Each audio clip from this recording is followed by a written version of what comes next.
They say entrepreneurs are born risk takers. But what if I told you that one of the sharpest minds in the entrepreneurship today started off inside a chemical company? Is not your typical founder, but his helped shape thousands. Is not your average professor either, unless your average professor chairs national entrepreneurship schemes, edits top journals, mentors social impact innovators, and somehow still has time to write books. Welcome to School to Startup, brought to you by Tracxn, a private market intelligence platform that's been helping the startup world for over a decade now. We work with universities across the world that are building innovation and entrepreneurship ecosystem, and this series is all about the people behind that work. I'm Harish, and joining us today is Professor Simon Mosey, Director of Hiram Green Institute for Innovation and Entrepreneurship at Nottingham University, a visiting professor at Ghent University, editor of Journal of Technology Transfer, and all around champion of turning research into reality. Professor Simon, thrilled to have you here. Let's start with your journey, right? You have crossed both corporate corridors and university halls. What was the pivot like? Like, what pulled you towards academia, and what's kept you here? Good question, because academy is going through a lot of changes, a lot of disruption, which is really interesting to observe, and maybe we can talk a little bit about that.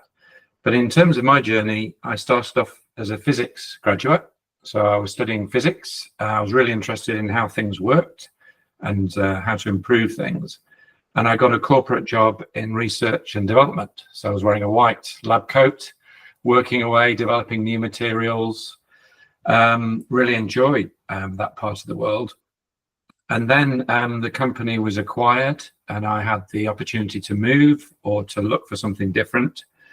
And I decided to re-enter academia and study for a PhD. And my PhD was in innovation, but rather than understanding innovation in the big corporate setting, this was within small businesses throughout Europe, looking at how they were facing digital disruption. So that was really interesting. So I learned about innovation in big company research setting, but then small company setting where the whole market and technology has been thrown up in the air. And then I took part in an entrepreneurship boot camp, a school for startup, if you like, as a PhD researcher. And that absolutely transformed the way I thought about the world. And I thought, yes, this is what I want to do. So I joined the institute that was delivering that boot camp, employee number one.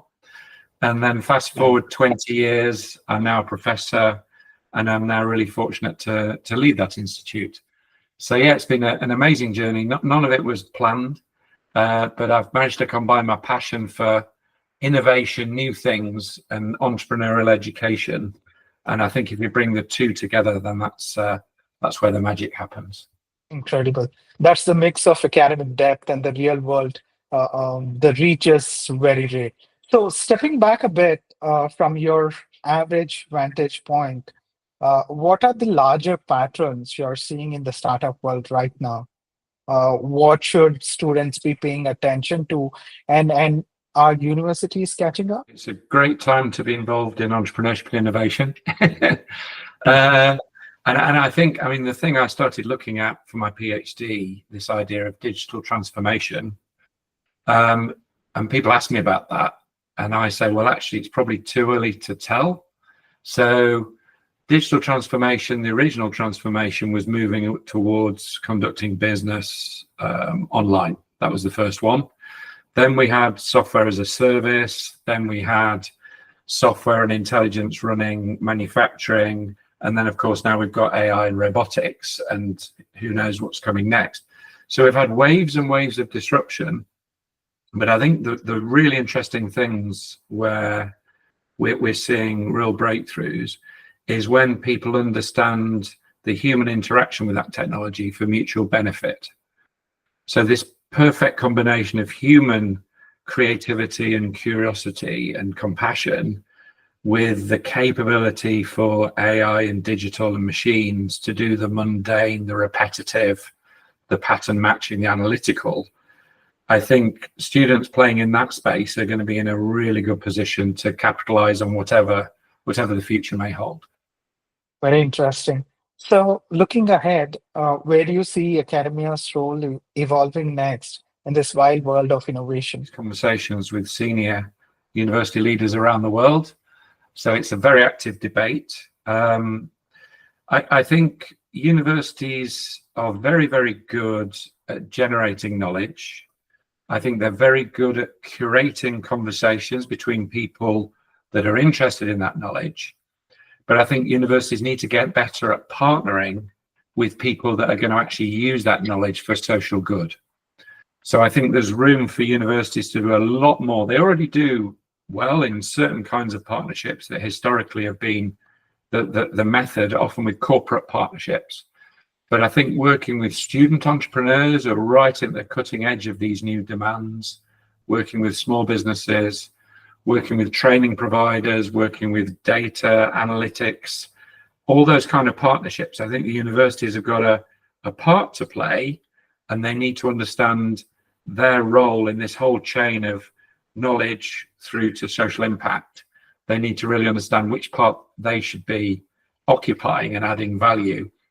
And there are lots of interesting models around the world, but I think it'll take quite some time before we figure out how that's going to work. That's great. So for someone just starting their academic journey or maybe working on their first venture, what would you tell them? That there's never been a better time to be an entrepreneur. So that's the good news. And the good news is that the barriers to entry are lower than ever. So all the digital tools that are out there, all the advice, all the entrepreneurship schools, all the boot camps, all the accelerators, there's never been more support. But I think that's not where the challenge lies now for modern entrepreneurs. I think entrepreneurs now need to spend time figuring out their why, their purpose.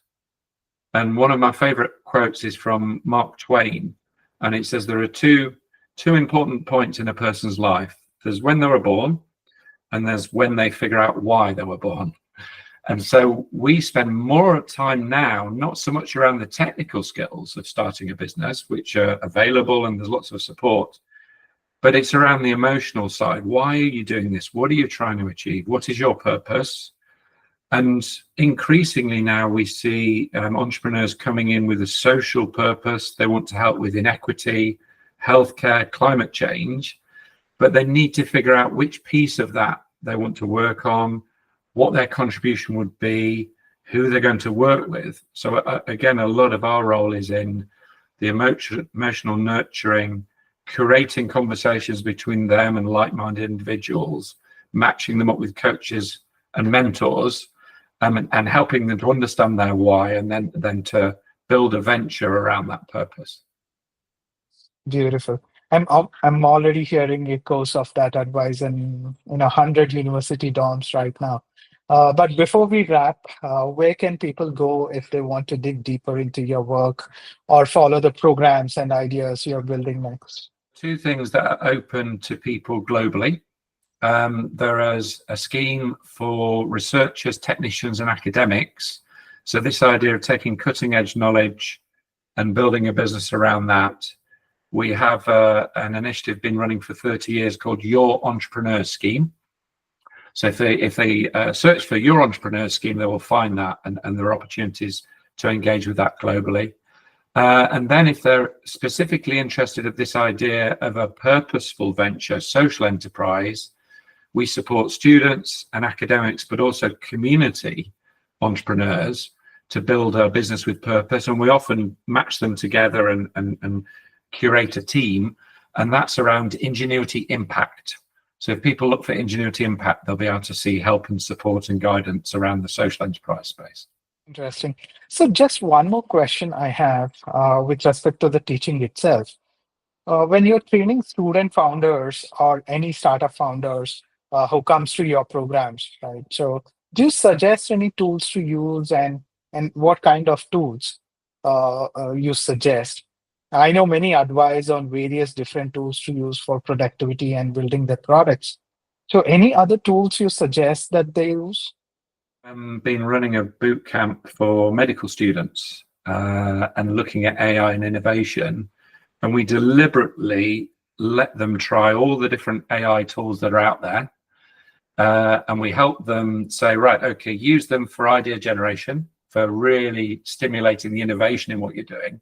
So they were looking at things like nanobots for helping people recover, AI in hearing aids, robot acupuncture. These are really futuristic projects they're working on.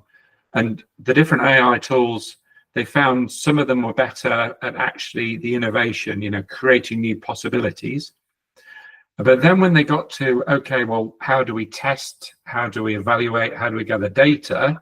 Different tools were better at giving them an idea of the evidence base, where the gaps were, and the next steps. And then also actually the sort of the human interaction of persuading people to take part. There was much more of the group peer learning face-to-face around that, moving away from the digital tools. And then when it came to execution, again, back into the digital toolbox. So we see they're being quite discerning about different tools for generating ideas, different tools for execution, but then also the value of human interaction, especially around the communication, the getting champions, the getting advocates for what they're doing, persuading people to try new technology. That side of things is very human, face-to-face. So I think our role within the university is to allow people to try different things, to reflect on what works, what's good in what situation, rather than prescribing a path through all of these things. That was incredible. And that brings us to the end of this episode of School to Startup. A huge thank you to Professor Simon for joining us and for showing us that innovation isn't always loud. Sometimes it looks like a classroom. Sometimes it looks like a researcher asking the right question at the right time. If you're someone trying to figure out how to start or where you fit into this fast changing world, maybe this was your sign to just begin.